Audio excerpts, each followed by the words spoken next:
নিয়ম করে কথা বলার অভ্যাস প্রথমে ছিল ভালোবাসার নরম ছোঁয়া, যেখানে প্রতিটা শব্দ লুকিয়ে থাকত প্রতীক্ষার মিষ্টি কাঁপন, আর দেখা হওয়ার আশায় বুকের ভিতরে জমা হতো অসংখ্য রঙিন স্বপ্ন।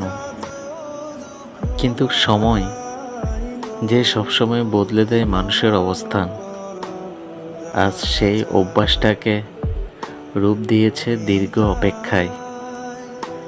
এক সময়ের প্রতিদিন আলাপ এখন হয়তো মাসের শেষে একবার, বা হয়তো কেবল নীরব দৃষ্টির বিনিময়। তবু আমি জানি অপেক্ষারও একদিন শেষ আছে। একদিন সে অপেক্ষা হারিয়ে যাবে মৃত্যুর নীরব চাদরে।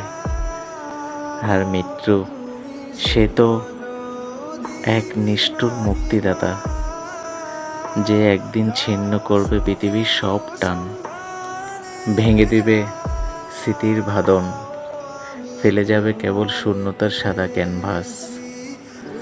তখন হয়তো আমরা কেউ থাকবো না, থাকবে না অভ্যাস, অপেক্ষা কিংবা মৃত্যু।